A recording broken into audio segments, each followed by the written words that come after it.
الحمد لله وكفى والصلاة والسلام على سيد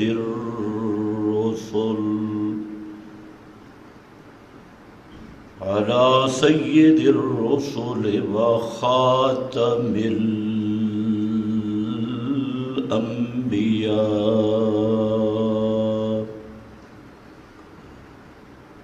أما بعد فأعوذ بالله من الشيطان الرجيم.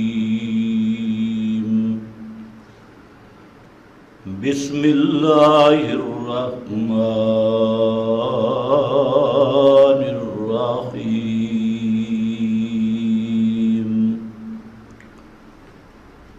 إن الذين يؤذون الله ورسوله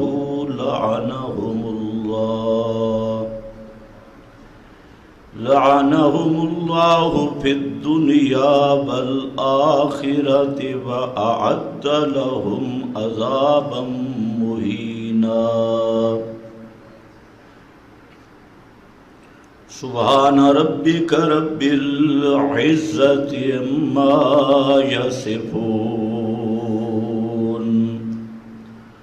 وسلام على المرسلين والحمد لله رب العالمين.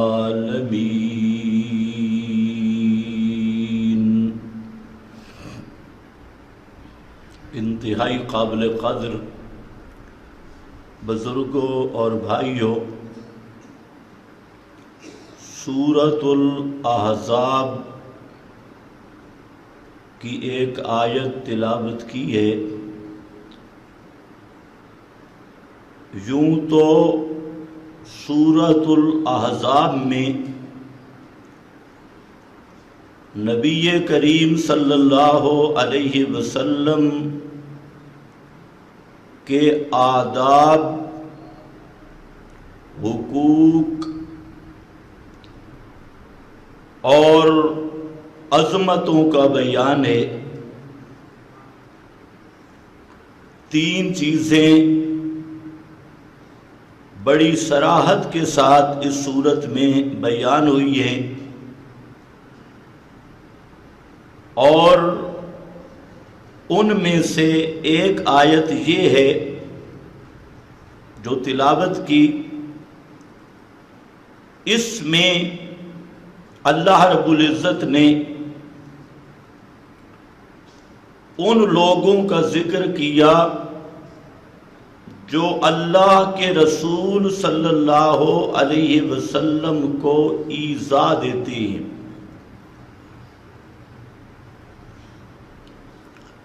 ایذا کے دو معنی ہیں. ایک ایذا کا معنی ہے تکلیف دینا، پریشان کرنا، اور ایک ایذا کا معنی ہے بے ادبی کرنا، گستاخی کرنا اور سب و شتم کرنا. اسی صورت میں یہ قریب قریب دو جگہ پر ایذا کا لفظ قرآن نے ذکر کیا. اس آیت سے پہلے بھی دو دفعہ ایذا کا لفظ آیا، اور یہ تیسرا مقام ہے جہاں پر ایذا کا ذکر کیا. لیکن جو پہلے دو مقام ہیں ان میں سے پہلا مقام ایذا بمعنی تکلیف ہے، اس سے اللہ نے منع کیا کہ ایسا کام نہیں کرنا جس سے نبی مکرم صلی اللہ علیہ وسلم کو تکلیف ہو، اور یہ حکم ہے صحابہ کرام کو، کیونکہ آپ کی وفات کے بعد تکلیف کا پہنچنا یہ ناممکن ہے۔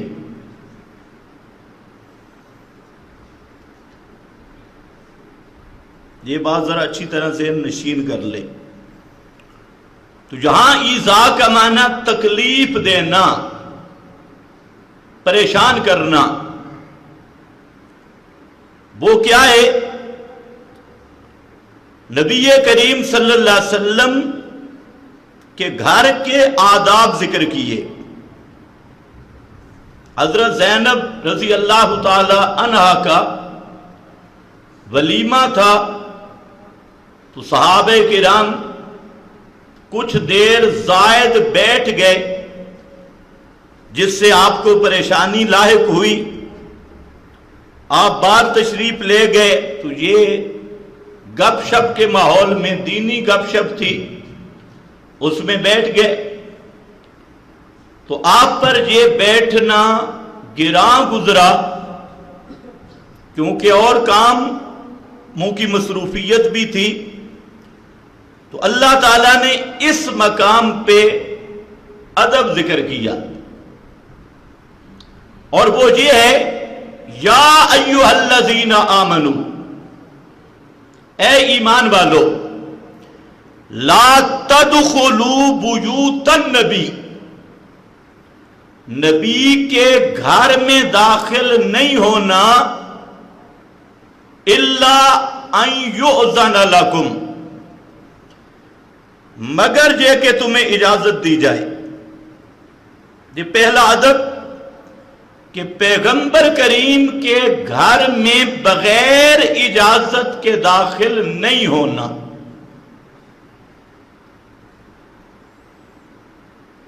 ایک،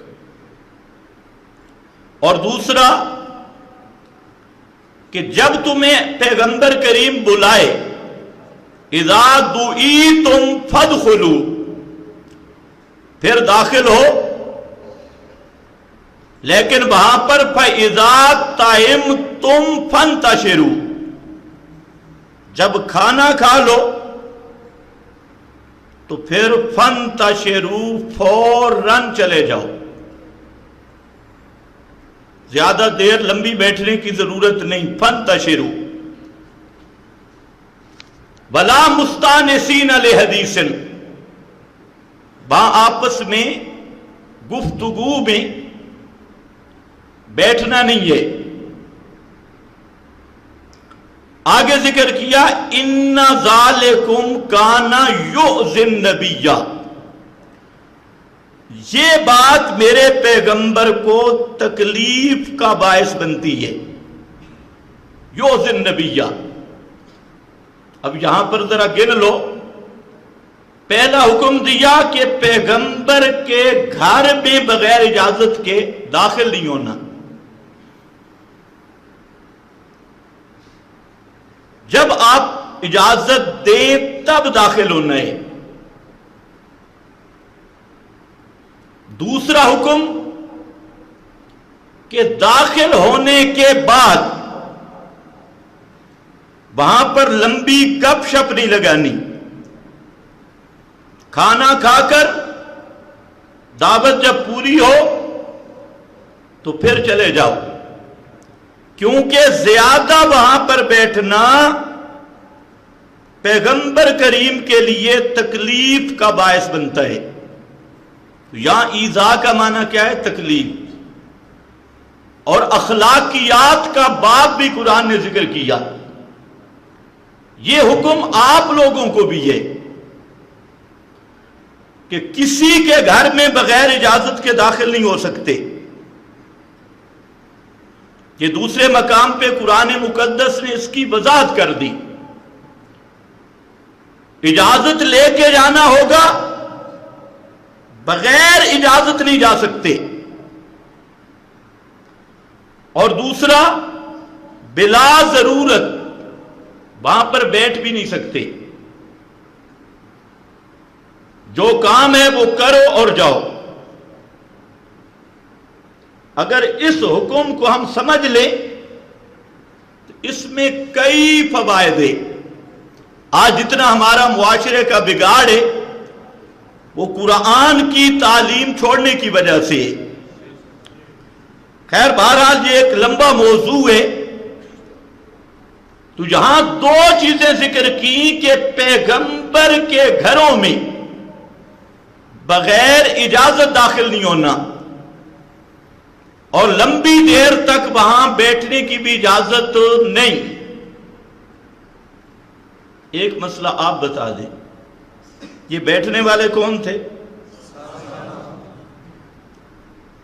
اور کیا فرمایا قرآن نے کہ زیادہ دیر اگر پیغمبر کے پاس رہو گے تو یہ کیا ہوگی آپ کے لیے تکلیف.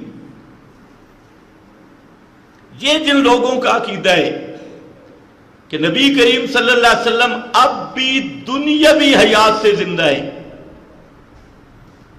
اور 24 گھنٹے وہاں رش کیے ہوئے, اس عقیدے کے ساتھ, تو اگر یہ عقیدہ صحیح ہوتا تو یہ تو باعث ایذا بنتا. پتہ نہیں آپ کو سمجھ بھی آئی ہے کہ نہیں. اگر صحابہ تھوڑی دیر بیٹھ جائیں تو قرآن نے منع کیا کہ یہ بات پیغمبر کریم کے لیے تکلیف کا سبب ہے.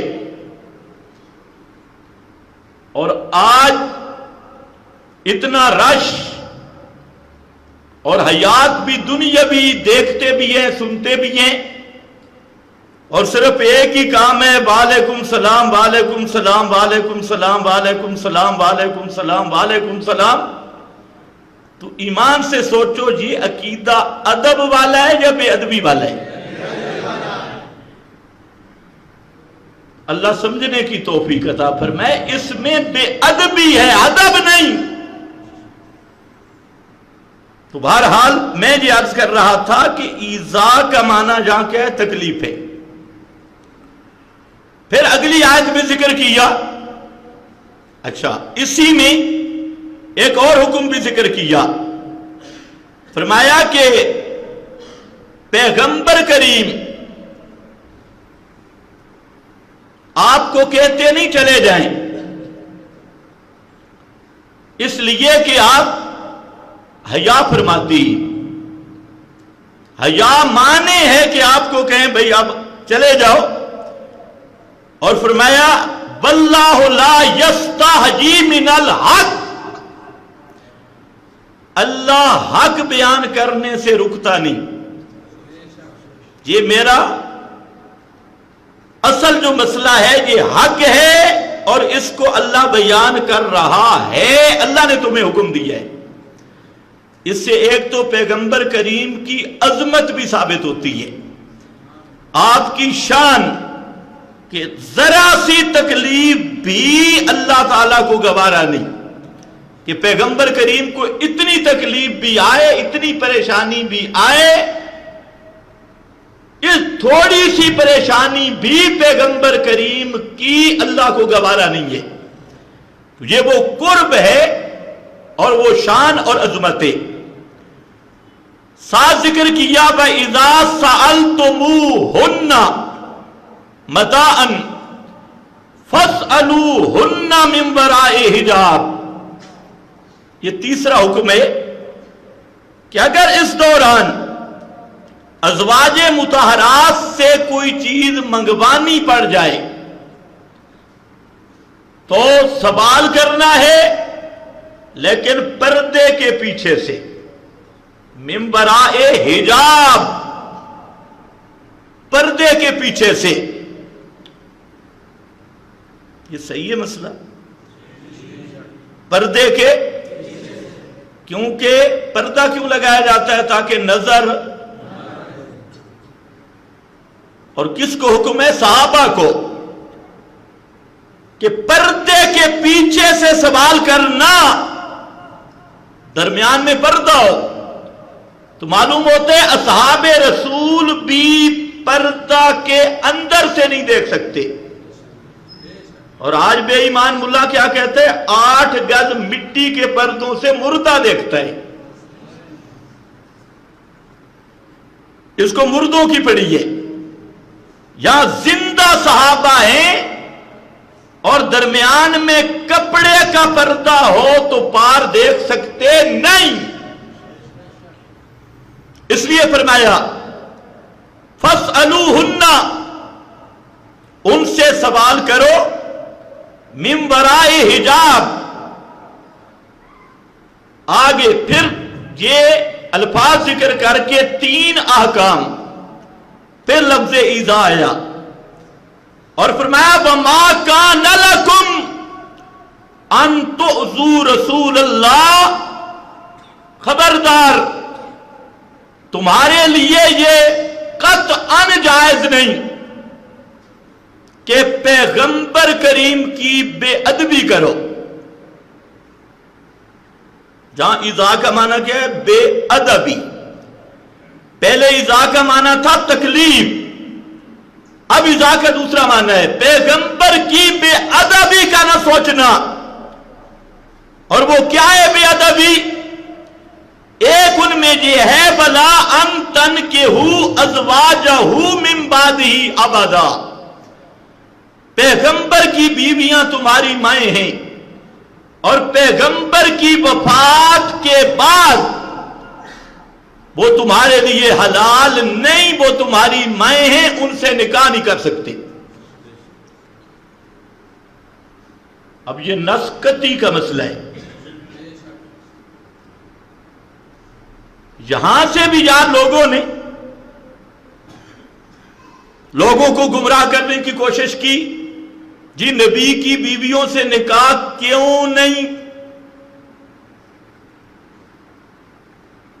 یہ سوال کرتے ہیں پیغمبر کریم کی بیویوں سے نکاح آپ کے بعد کیوں نہیں؟ آگے ہوتے ہیں سارے لم یا بجھ، وہ انتظار کرتے ہیں مولوی صاحب خود بتائے گا.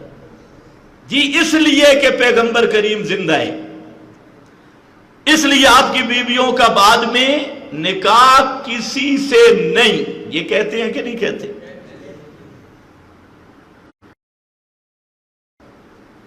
ہم کہتے ہیں پیغمبر کریم کی بیویوں کا نکاح آپ کے بعد کسی سے اس لیے نہیں کہ امت کی مائیں، اور اس مسئلہ میں حرمت میں، ادب میں، تعظیم میں وہ امت کی مائیں ہیں اور ماں سے نکاح ہو سکتا نہیں. ایک وجہ. دوسرا، جب نسکتی آ گئی لا تنکحوا، قرآن کی نسکتی آ گئی تو اب تیری چبل کی آس کہاں جائے گی؟ قرآن کی نس کے ہوتے ہوئے کسی کی آس کا اعتبار ہی نہیں. اور تیسرا یہ بھی سمجھ لو کہ پیغمبر کی بیویاں وہ دنیا میں بھی آپ کی بیویاں ہیں اور جنت میں بھی آپ کی بیویاں ہیں. حضرت حذیفہ رضی اللہ تعالیٰ عنہ اپنی بیوی کو کہتے ہیں لا تتزوجی بعدی، میرے بعد مجھ پہ اگر موت آ جائے تو آگے نکاح نہ کرنا.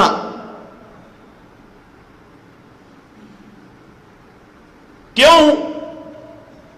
فرمایا میں نے اللہ کے نبی سے سنا ہے کہ جس عورت کے 2 خامند ہوں، ایک مر جائے وہ آگے پھر نکاح کر لے تو وہ دوسرے خامند کے ساتھ جنت میں جائے گی، اور میں چاہتا ہوں کہ تو میرے ساتھ جنت میں آ.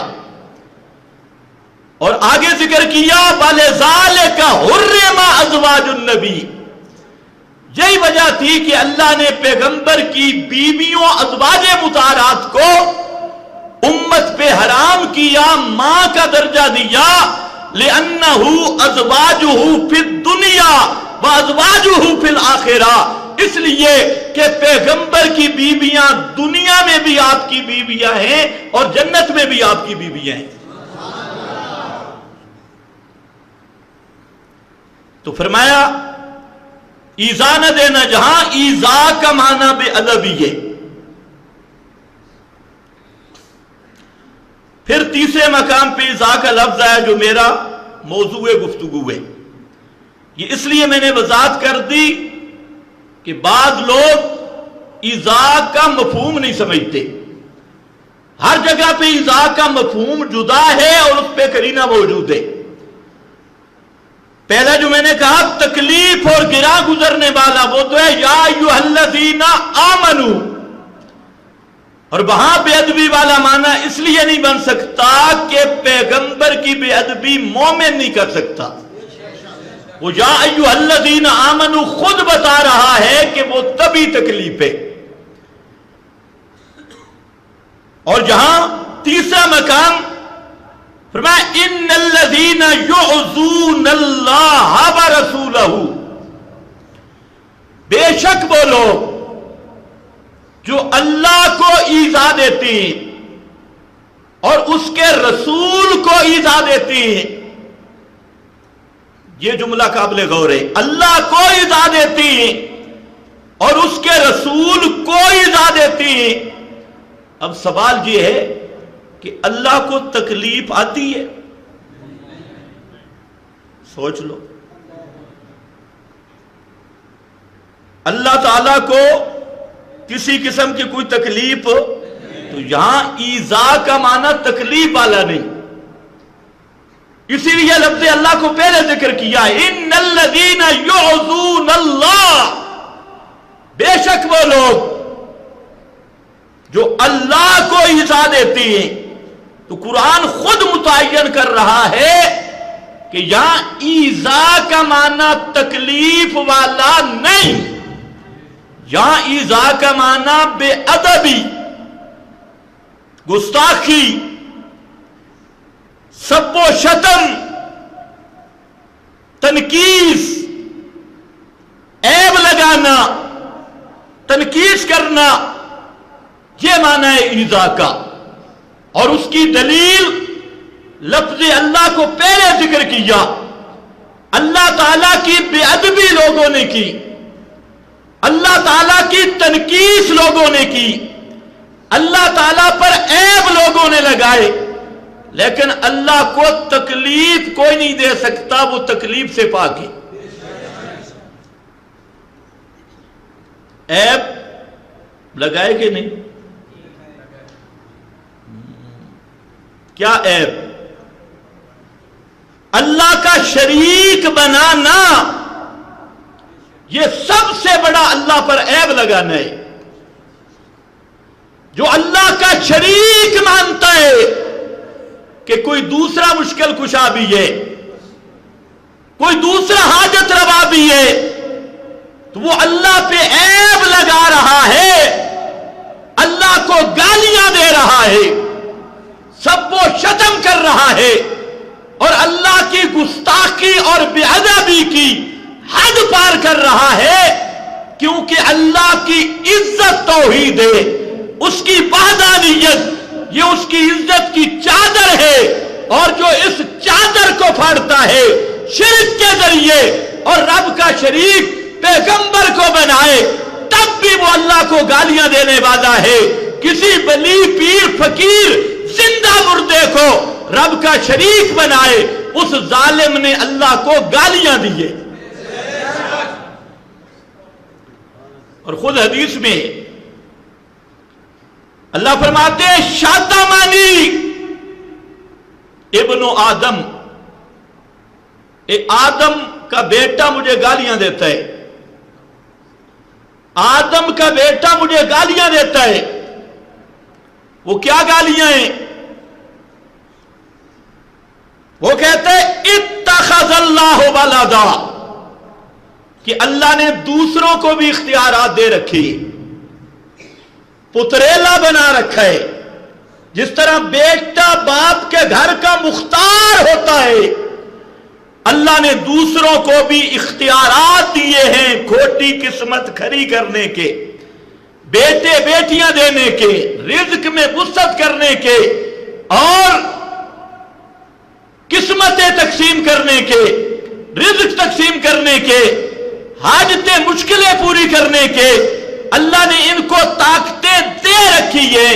یہ اللہ کو گالی دیتا ہے یا شاتمانی، فرمایا مجھے یہ گالی نکالتا ہے بے ایمان جب یہ کہتا ہے اتخذ اللہ ولدا. اور یہ اتنی بڑی گالی ہے سورہ مریم میں کہ یہ اتنی بڑی گالی ہے کہ اللہ نے ان کو بھی طاقتیں دے رکھی ہے، ان کو بھی اختیارات دے رکھے ہیں. یہ اتنی بڑی گالی ہے تکاد السماوات یتفطرن منہ وتنشق الارض وتخر الجبال حدا ان دعوا للرحمن ولدا. جب مشرک یہ کہتا ہے کہ اللہ نے اس بابے کو بھی طاقتیں اور پاور دے رکھی ہے، اپنا پارٹنر بنا رکھا ہے، حصے دار بنا رکھا ہے، تو یہ اتنا بھاری جملہ ہے. آسمان کانپتا ہے گرنے کے لیے، زمین ہلتی ہے چرنے کے لیے، اور پہاڑ یہ کانپتے ہیں کہ یہ پھٹ جائیں صرف اس جملے پر ان دعوا للرحمن ولدا. جب مشرک یہ کہتا ہے علی مشکل کشا، پیر مشکل کشا، فلانا حاجت روا، اللہ نے ان کو طاقتیں دے رکھی. یہ ایسا ظالم بدبخت ہے کہ اس پر پوری کائنات کا نظم درم برم ہونے لگتا ہے.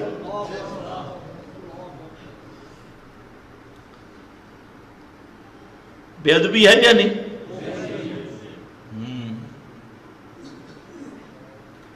مسئلہ توحید یہ رب کی عزت کا مسئلہ ہے. حضرت شیخ القرآن اس کی مثال دیتے، بہت اچھی مثال. فرماتے ہیں کہ انسان تو اپنی غیرت بھی دیکھ، اور سب سے بڑی غیرت ہوتی ہے اللہ کے نبیوں کی، اور اس سے بڑی انبیاء سے بھی بڑی غیرت ہے محمد مصطفیٰ صلی اللہ علیہ وسلم. اور اللہ کے محبوب فرماتے ہیں کہ میں سب سے بڑا غیرت والا ہوں، اور مجھ سے بڑی غیرت والا اللہ رب العزت ہے.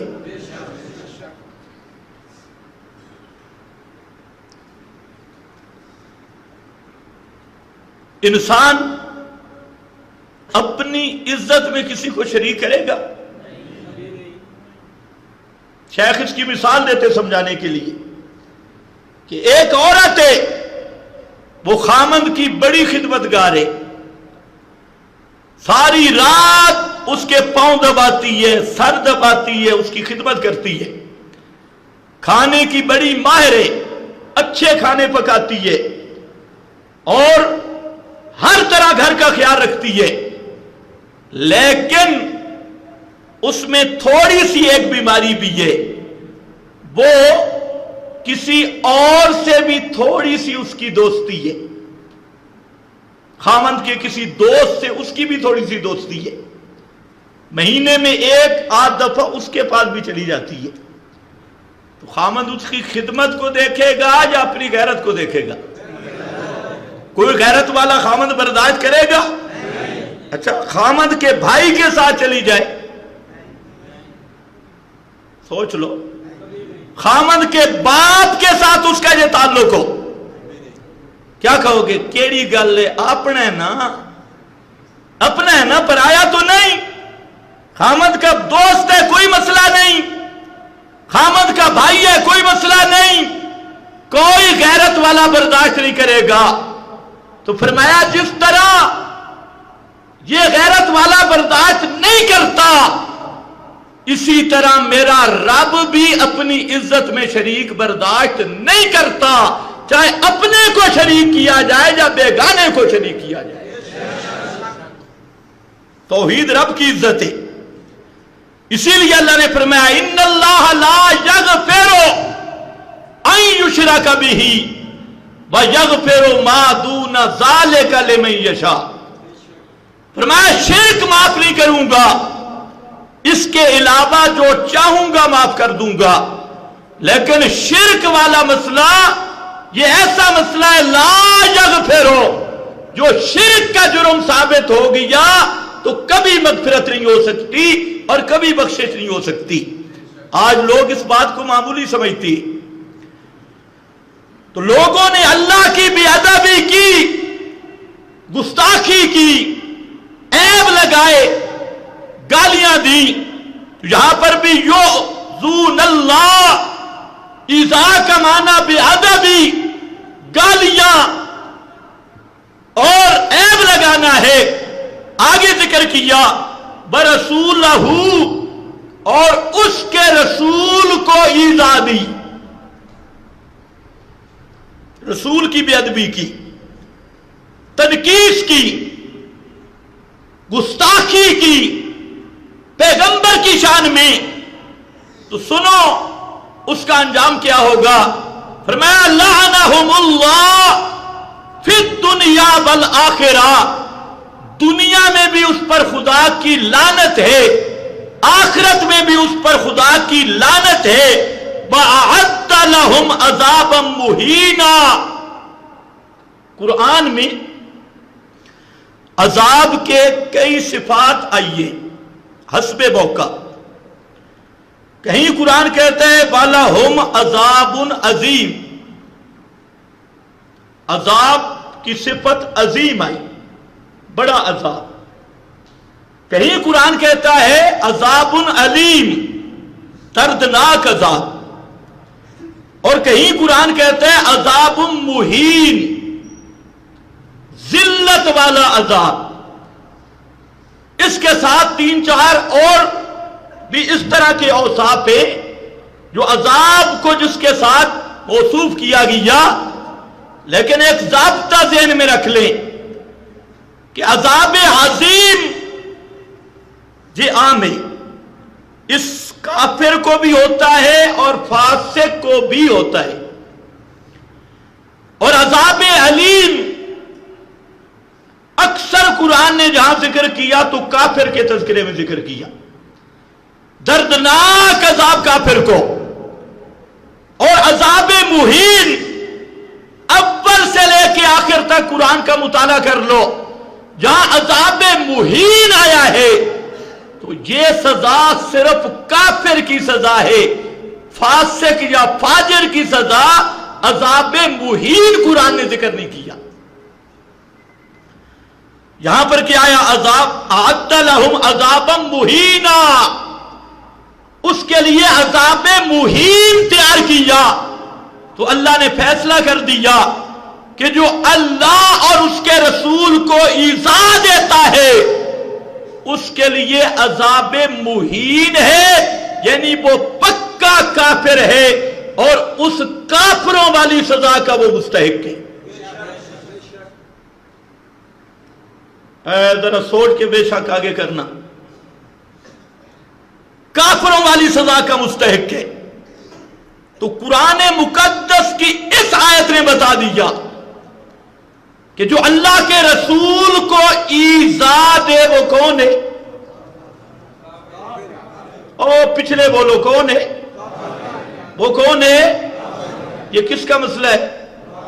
قرآن. ایذا بمعنی بے ادبی، ایذا بمعنی گستاخی، ایذا بمعنی تنقیص.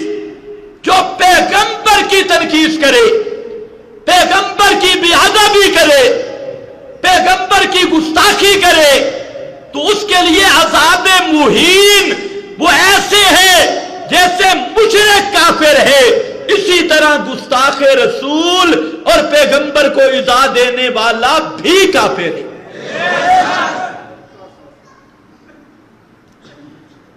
اس پر پوری امت کا اجماع اور اتفاق ہے.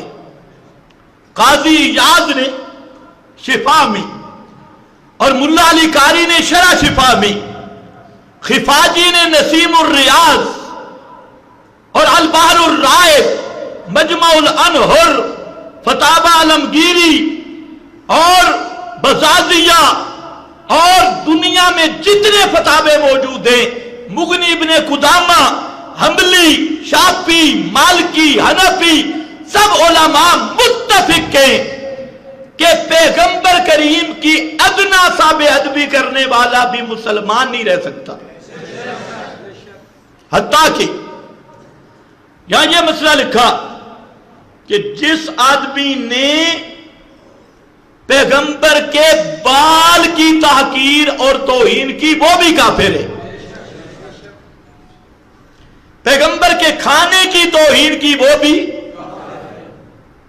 بال کی توہین کیوں کفر ہے بھائی؟ کہ اس کی نسبت ہے پیغمبر کے ساتھ.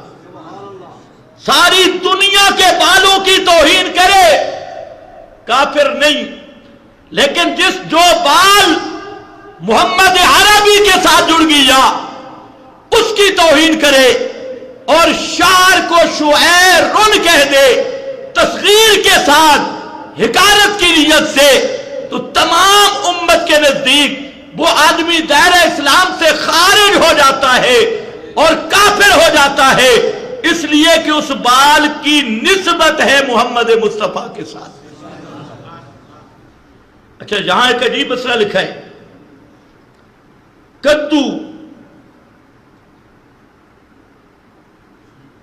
کدو سمجھتی پشتو والے بھی. کدو، ایک آدمی ساری زندگی کدو نہیں کھاتا، اس کو کوئی گناہ نہیں. کدو کی سالن اس کے سامنے رکھ دو، نہ کھائے، کوئی گناہ نہیں. لیکن ایک آدمی کے سامنے ذکر یہ ہوا کہ کدو رسول اللہ صلی اللہ علیہ وسلم کو پسند تھا.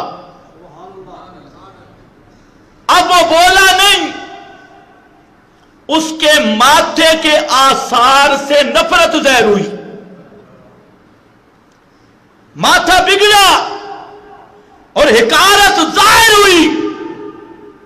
بڑے بڑے آئمہ جن میں قاضی ابو یوسف جو صرف مفتی نہیں قاضی بھی ہے اور وقت کا امام، باقی سب فقہا نے لکھا کہ یہ شخص مرتد ہو گیا، کیونکہ کدو کی جہاں بات نہیں، کدو کا جو انتساب پیغمبر کی طرف ہو گیا، اب اگر اس کی توہین کرے گا تو کافر بن جائے گا.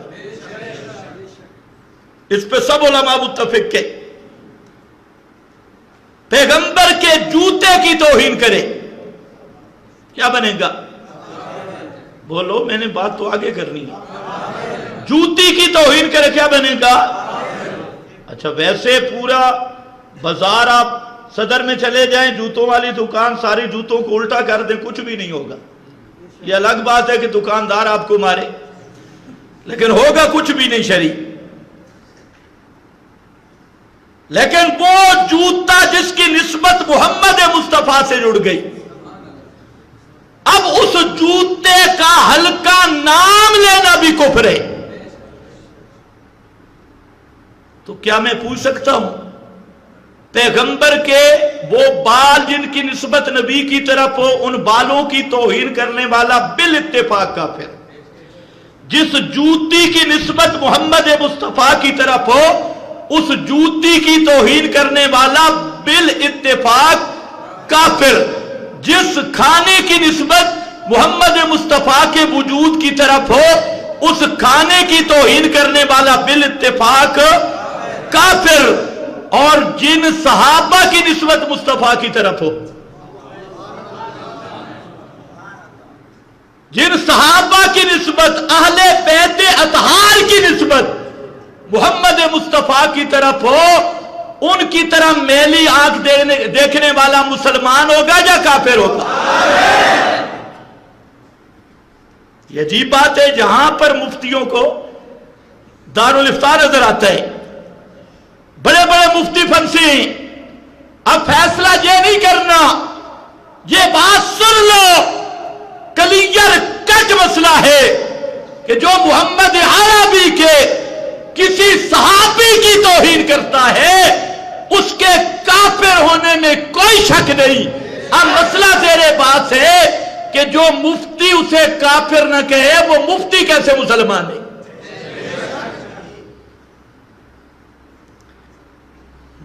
کہتے ہیں جی ہمارے استاد ہے، تو بے ایمان تو بھی تھے، تیرا استاد بھی ایک جیسے لانتی. ایسے گدھے کے پاس تو پڑا کیوں ہے؟ ایسے چبل کے پاس تو گیا کیوں ہے بے ایمانہ؟ کس نے کہا تجھے بندیوں کے پاس جا کے پڑھ؟ جی کہتے ہیں کچھ تو خیال کرو، ہمارے استاد ہیں، ہمارے استاد ہیں، تیرے کروڑوں استاد اکٹھے ہو جائیں، حضرت معاویہ کے گھوڑے کے ناک میں آنے والی اس ریت جو پیغمبر کے ساتھ جہاد میں گھوڑا دوڑا اور ٹاپوں سے وہ ریت نتھرے میں آ گئی، تیرے کروڑوں استاد اس ریت کی شان کا مقابلہ بھی نہیں کر سکتے۔ تو کون ہے؟ تیرے استاد کون ہے؟ ہم نہیں جانتے۔ خیر ہاں، پیغمبر کو ایذا دینے والا، اس کے لیے دنیا میں بھی لعنت، آخرت میں بھی لعنت، اور اس کے لیے عذاب مہین ہے۔ اب پیغمبر کریم سے پوچھتے ہیں کہ پیغمبر کو ایذا دینے والا عمل کون سا ہے؟ فرمایا اللہ اللہ فی اصحابی لا تتخذوہم غرضا من بعدی من احبہم فبحبی احبہم ومن ابغضہم فببغضی ابغضہم ومن آذاہم فقد آذانی ومن آذانی فقد آذ اللہ ان الذین یعظون اللہ ورسولہ من آذانی فقد آذ اللہ۔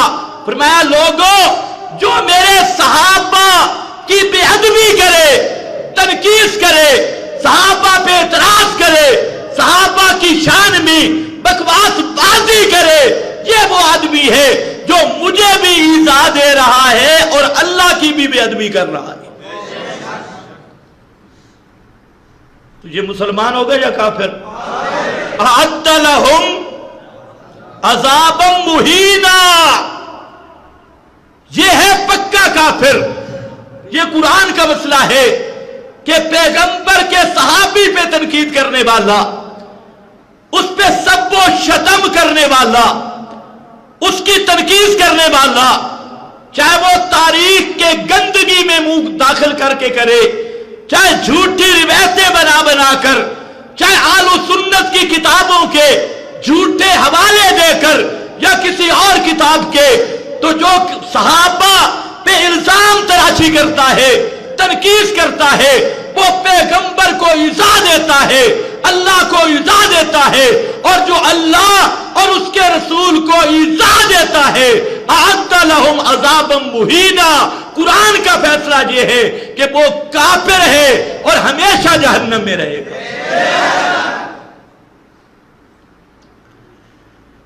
اور مقام بھی صحابہ کی عظمت ذکر کی،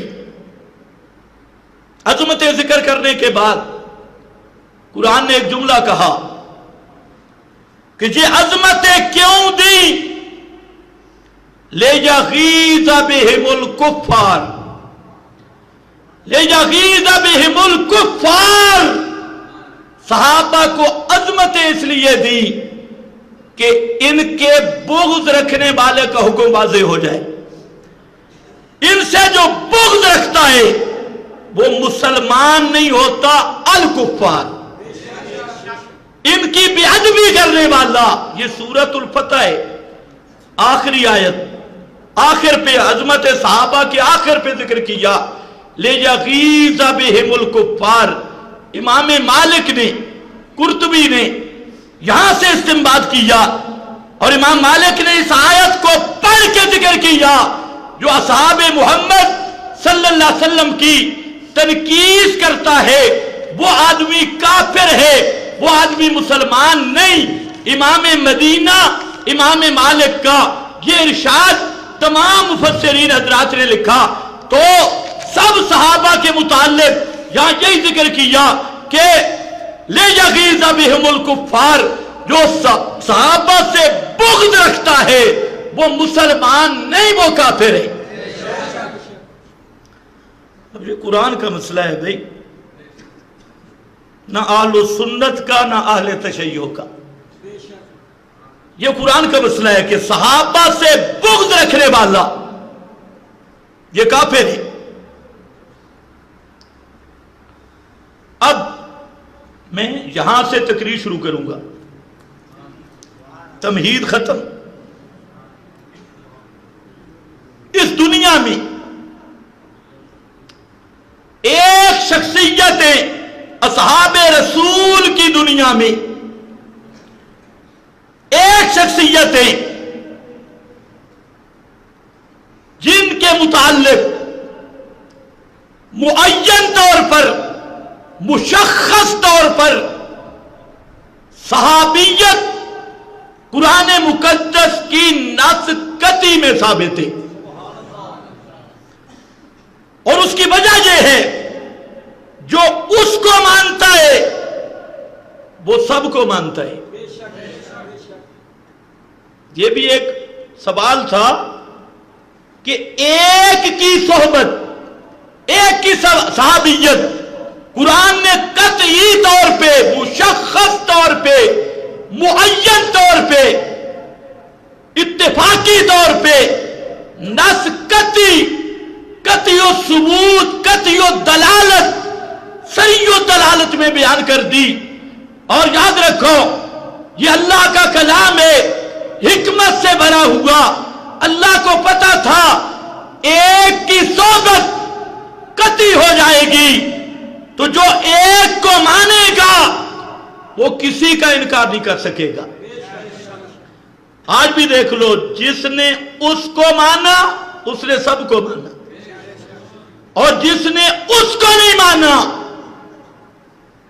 اس نے کسی کو نہیں مانا۔ اور وہ کون ہے؟ سیدنا صدیق اکبر رضی اللہ تعالی عنہ۔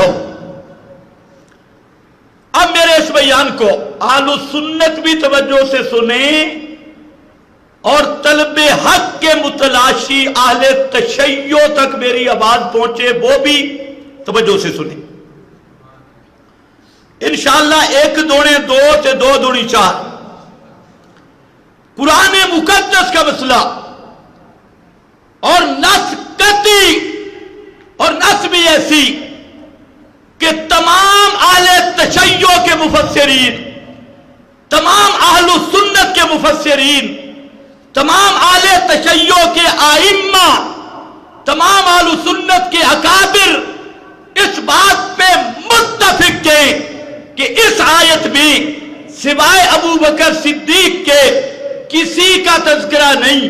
ویسے آپ کے سمجھ لیں قرآن مقدس کا ضابطہ بھی کہ جہاں شخصیات کی بات ہے تو قرآن مقدس کا عمومی انداز یہ ہے کہ شخصیات کی بات میں قرآن مقدس ابہام رکھتا ہے۔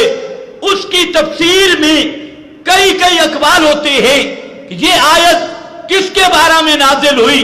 ایک مفسر کہتا ہے اس کے بارے میں، دوسرا کہتا ہے اس کے بارے میں، ایک مکتبہ فکر کہتا ہے اس شخصیت کے بارے میں، دوسرا مکتبہ فکر کہتے ہیں اس شخصیت کے بارے میں۔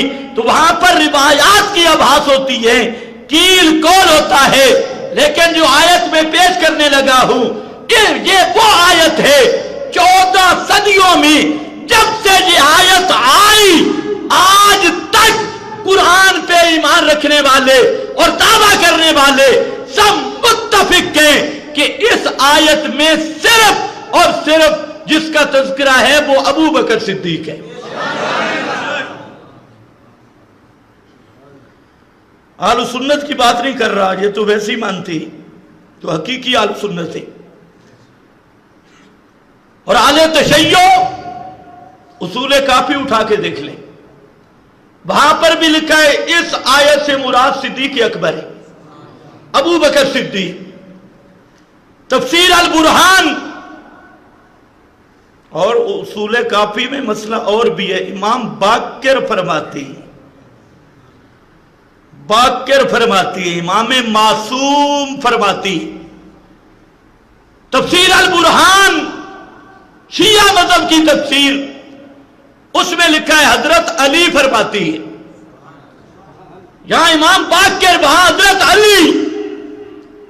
تفسیر المیزان شیعہ کی تفسیر اثنا عشری فارسی والی شیعہ کی تفسیر تقریب القرآن یہ شیعہ کی تفسیر، اسی طریقہ سے تقریباً 50 تفسیریں جو خالصتاً شیعہ کی تفسیریں ہیں، تفسیر صافی اور اس طرح کی تفسیریں، سب کے سب لکھتے ہیں کہ اس آیت میں صرف ابو بکر صدیق کی بات ہو رہی ہے اور کسی کی نہیں۔ اس کو کہتے ہیں حق وہ جو سر پورا پھوڑے، یہ حق ہوتا ہے۔ اور یہ قرآن مقدس کے قوانین میں سے ہے کہ ایک جگہ پہ تعین کر دیتا ہے، باقی چھوڑ دیتا ہے، باقی اسی پہ محمول کرتے جاؤ۔ جہاں تعین کیا اور پیغمبر کریم کی ہجرت کا واقعہ ذکر کیا، یہ سورہ توبہ ہے، اور یہ ذہن میں رکھ لو سورہ توبہ آخری سورت ہے، قرآن مقدس کی آخری سورت۔ ہجرت پہلے ہوئی تھی،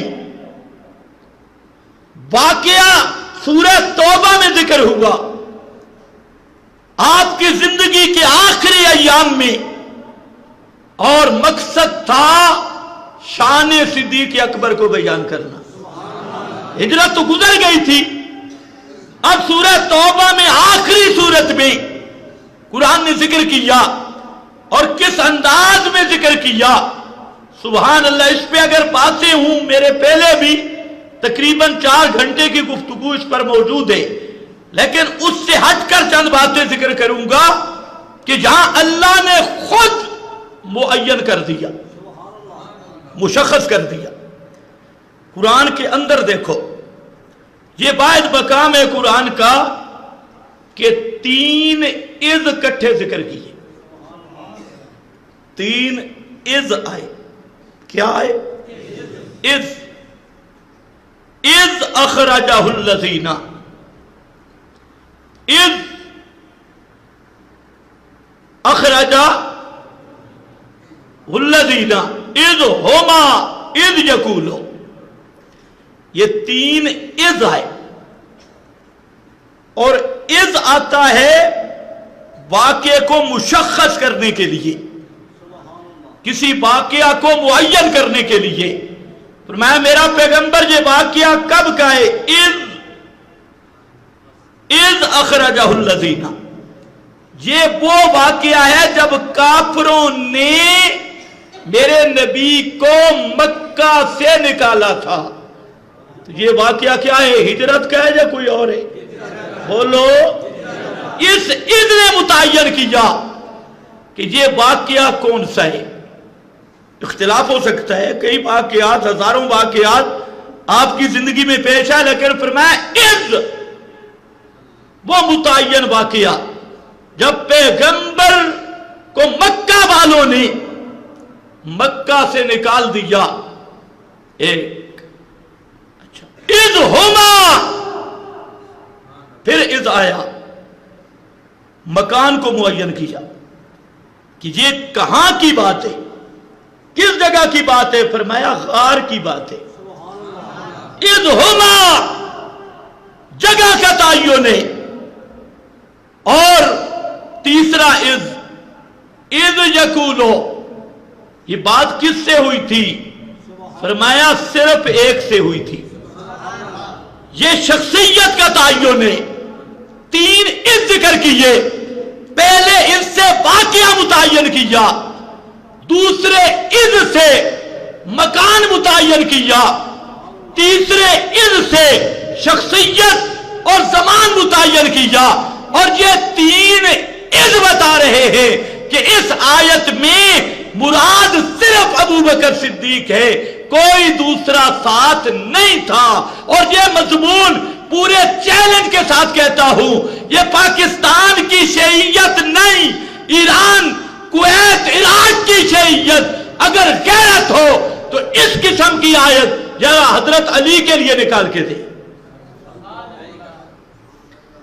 یہ آیت ہے کس کے لیے؟ صرف صدیق ہے، یہ کسی اور کے لیے نہیں۔ حضرت علی کے ساتھ محبت ہمارا ایمان ہے، لیکن مرتبہ ہر ایک کا اپنا ہے، شان ہر ایک کی اپنی ہے۔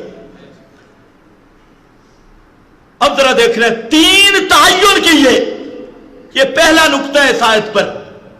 اس سے متعین ہو گیا۔ اب دوسرا فرمایا کہ ثانی اثنین اذ ہما فی الغار، ثانی اثنین، جہاں پر ایک بحث چل پڑی کہ ثانی سے مراد کون ہے؟ اثنین کا معنی دو، ثانی کا معنی دوسرا۔ یہاں دوسرا کس کو کہا گیا اور پہلا کس کو کہا گیا؟ اتنا قرآن نے بتایا اثنین تھے دو، ایک پہلا تھا دوسرا، ایک پہلا تھا ایک دوسرا تھا، اور ایک اول تھا ایک ثانی تھا۔ توجہ ہے؟ ایک اول تھا ایک پہلا تھا ایک، اس میں مفسرین پریشان ہو گئے کہ یہ ثانی کون ہے، پہلا کون ہے، اول کون ہے اور دوسرا کون ہے؟ سبحان اللہ، یہ بھی قرآن کا اعجاز ہے۔ ایسی طرز پہ بیان کیا کہ اول اور ثانی، اول ثانی، جہاں تک شان مرتبے کی بات ہے تو وہ تو ہیں محمد مصطفیٰ لا ثانی۔ پتہ نہیں آپ کو سمجھ بھی ہے یہ کہ نہیں؟ مرتبے اور شان میں آپ ثانی نہیں بلکہ کیا ہیں؟ لا ثانی۔ شان و مرتبہ فضیلت بھی محمد مصطفیٰ ہیں لا ثانی، ثانی نہیں۔ لیکن جہاں قرآن نے جو سیاق ہے تو ثانی نبی پاک کو فرمایا، یہاں ثانی اللہ کے نبی کو کس حیثیت سے فرمایا؟ حالانکہ مرتبے میں آپ اول ہیں، شان میں آپ اول ہیں، اور ثانی کو اگر دیکھیں جو اہل علم ہیں وہ جہاں سے دیکھ سکتے ہیں، اذ اخرجہ، پیچھے الا تنصروہ ہو، یہ ہو ضمیر نبی کریم علیہ السلام کی طرف، فقد نصرہ، ہو ضمیر نبی پاک کی طرف، اذ یقولو، اذ اخرجہ الذین، ہو ضمیر نبی پاک کی طرف، تو ثانیہ سے مراد بھی نبی پاک ہے۔ اور اکثر مفسرین نے یہ معنی کیا۔ اور دوسری تفسیر یہ ہے، اگرچہ بعض کا قول ہے کہ ثانی سے مراد صدیق ہے۔ اب علمی طور پہ چند باتیں سمجھے۔ ثانی محمد مصطفیٰ، اثنین میں صدیق اکبر، کیوں؟ حالانکہ مرتبے میں آپ، اب سارے پریشان ہو گئے، مرتبے میں آپ اول، شان میں آپ صلی اللہ علیہ وسلم اول، سب کا عقیدہ ہے یا نہیں؟ ہم وہ شیعوں کی طرح استدلال نہیں کرتے۔ اگر کوئی یہاں رافضی ہوتا نا تو اس کے اماموں کا رتبہ نبیوں سے اعلیٰ ہے، گدھے کے بچے، نبی کی شان کو کوئی امتی نہیں پہنچ سکتا، نبی کہتی بلند شان والے کو ہے۔ خیر، اب ذرا سنو، وقت بڑا کم ہے۔ ثانی رسول ہے، اول صدیق ہے۔ ثانی رسول، اول صدیق، مرتبے میں تو ہو نہیں سکتا، پھر کس چیز میں ثانی رسول اول صدیق؟ تو سمجھنا صدیق اول ہے وفا بھی، صدیق اول ہے قربانیوں میں، صدیق اول ہے غلامی میں، صدیق اول ہے ایثار میں، صدیق اول ہے صحابیت میں، صدیق اول ہے نشور میں، صدیق اول ہے قبور میں۔ کوئی تمہیں نہیں سمجھ آئے گی، اللہ کرے آ جائے۔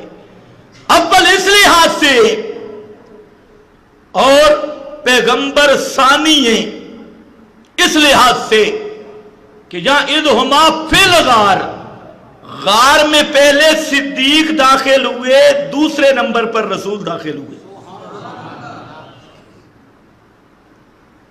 اس میں بھی بڑی بات ہے، پہلے کون داخل ہوئے؟ کیوں؟ اگر کوئی خطرہ ہو، کوئی مودی، کوئی دشمن ہو، تو پہلا وار صدیق پہ کرے. صدیق اپنی جان پیش پہلے کر رہا ہے کہ کوئی مودی آئے پہلے مجھ پہ حملہ کرے، میرے محبوب پہ حملہ نہ کرے. اللہ نے اس وفا کو بھی ذکر کیا. ثانیہ اثنین، باقی تو پیغمبر مرتبے میں اول ہے، اور ثانی اس لحاظ سے ہے کہ غار میں پہلے صدیق داخل ہوا اور بعد میں رسول داخل ہوئے. ایک بات. دوسری وجہ، علماء جانتے ہیں کہ جو مضاف ہوتا ہے، یہاں ثانی مضاف ہے، اثنین مضاف الیہ، اور قانون یہ ہے مضاف تعارف حاصل کرتا ہے مضاف الیہ سے. مضاف کی معرفت ہوتی ہے مضاف الیہ سے، مضاف کی پہچان ہوتی ہے مضاف الیہ سے. تو اثنین میں ابو بکر بھی ہے، پیغمبر بھی ہے، اور ثانی میں صرف محمد مصطفیٰ ہے. تو اللہ نے بتا دیا، اے لوگوں یاد رکھنا، محمد مصطفیٰ اپنی پہچان آپ ہے، اور نمبر 2 محمد مصطفیٰ کی پہچان ابو بکر صدیق ہے.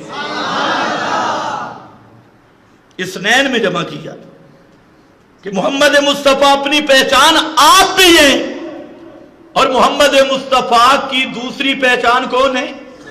ابو بکر صدیق بھی ہے. تعارف کروانے والے ابو بکر صدیق بھی ہے. اس لیے ثانیہ اثنین، ثانی 2 میں سے دوسرا.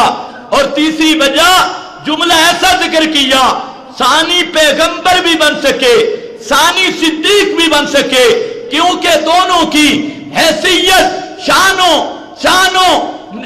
نبوت میں محمد مصطفیٰ وہ اول نمبر ہے، اور شان صدیقیت میں حضرت صدیق اکبر وہ اول نمبر ہے.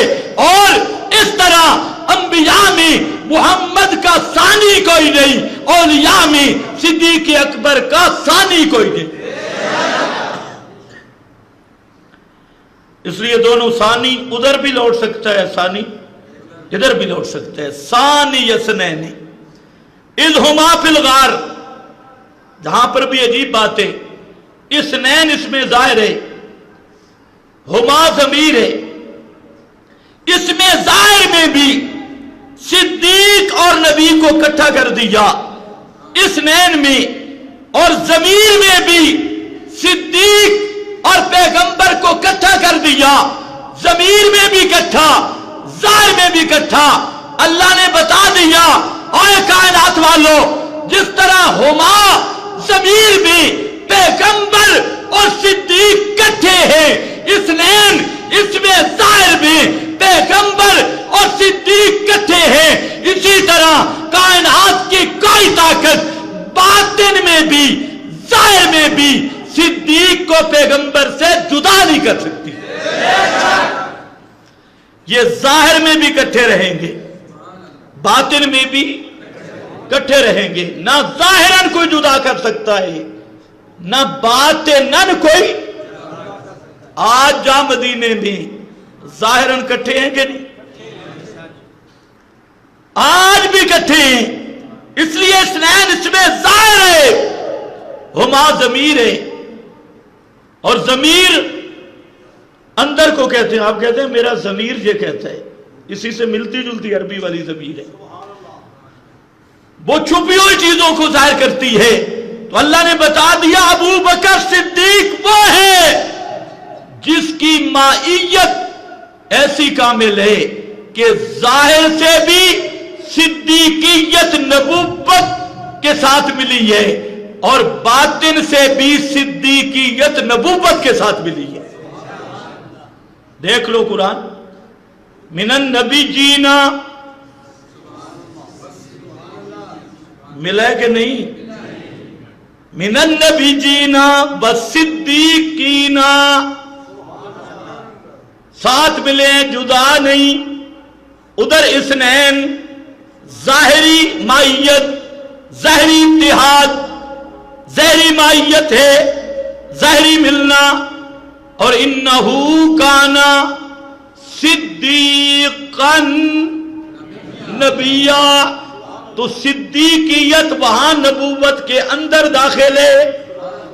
انہو کانا صدیقا نبیا، اور جہاں من النبیین والصدیقین دونوں سرحدیں مل گئی، وہاں نبی بھی صدیق بھی حضرت ابراہیم خلیل اللہ، اور یہاں صدیقین جہاں نبی جین کی نون ہے وہاں صدیقین کی صاد ملی ہوئی ہے.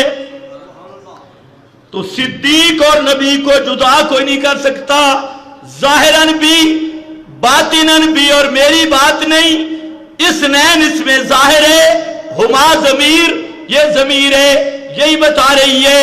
اسی لیے امام الانبیاء نے فرمایا کہ قیامت کے دن فرمایا ایک طرف میرے ابو بکر صدیق ہوں گے، دوسری طرف فاروق اعظم.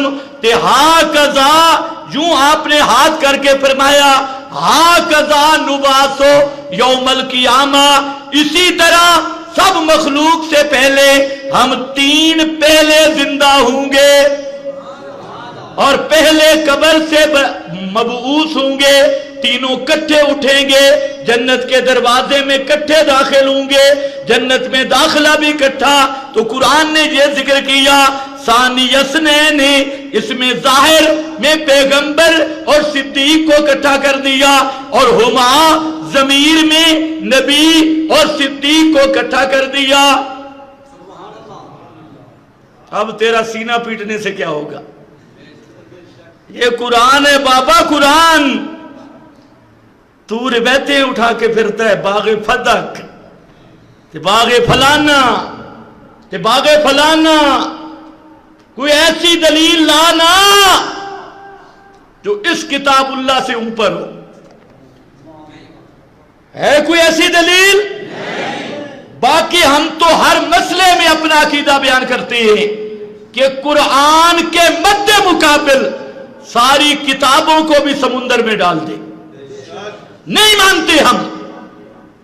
یہ اہل سنت کا عقیدہ ہے، کوئی تماشا نہیں کہ فلانے بابے نے لکھی، فلانے بابے نے لکھی، فلانے رابی نے کہا، فلانے رابی نے کہا. جو رابی قرآن سے ٹکرائے اس رابی پہ بھی لعنت کر، اس روایت پہ بھی لعنت کر. یہ عقیدہ ہے، تماشا نہیں. فلانے بابے نے جو لکھا، بس ذاکر کو اور چیز تو آتی کوئی نہیں. اور تمہاری فلانی کتاب میں لکھا، میں نے کہا ہماری کتاب میں اس کو تنور میں ڈال. ہماری ہے نا، تو ہم کہتے ہیں ڈال تنور میں.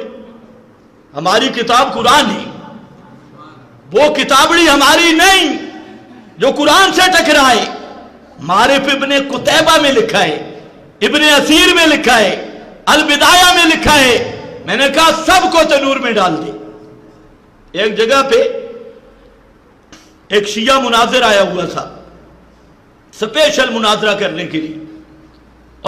محمد حسین ٹھکو کا شاگرد تھا. میرا سنا یہ جلسے پہ آ رہا ہے، تو وہ بھی آ گیا کتابڑیاں اٹھا کے. تو مجھے انہوں نے کہا کہ وہ مناظرے کے لیے شیعہ آیا. میں نے کہا جی حاضر ہے، لیکن تقریر پہلے ہوگی، مناظرہ بعد میں ہوگا، کیونکہ وہ ہماری تقریر خراب کرنا چاہتی. میں نے تقریر کی، تقریر میں میں نے کہا سن لو میری بات، قرآن کے مد مقابل جو روایت، جو قول کٹورا، جو کتاب آئے، ہم کسی کتاب کو قرآن کے مد مقابل نہیں مانتے. اگر قرآن کے مقابل کوئی قول پیش کرنا ہے نا، تو پہلے ثابت کرنا ہوگا کہ یہ بزرگ اللہ سے بھی بڑا ہے، تب قرآن کے مقابل ہم دیکھیں گے. اب جب تقریر ختم ہوئی تو میں نے کہا وہ مناظر کو بلاؤ. کہتے وہ تو کتابیں اٹھا کے چلا گیا. میں نے کہا پتہ کرو کیوں چلا گیا. کہتے یہ مولوی تو قرآن کے علاوہ کسی کتاب کو مانتا نہیں، میں تو کتابیں لے کے آیا تھا. یہ کہتے قرآن کے علاوہ کسی کو نہیں مانتا. آپ بھی کہو جو صحابہ پہ بکواس کرے یا قرآن کے خلاف کوئی بکواس کرے، آپ اس کو کہو، آپ کو حوالہ دے، مروب نہ ہونا، یہ فلانی کتاب میں فلاں، اس کو کہو اس کو تنور میں ڈال، جانے دو، ہمارے پاس رب کی کتاب موجود ہے۔ چلو آئندہ جمعہ یہاں سے شروع کروں گا انشاءاللہ۔ بآخر دعوانا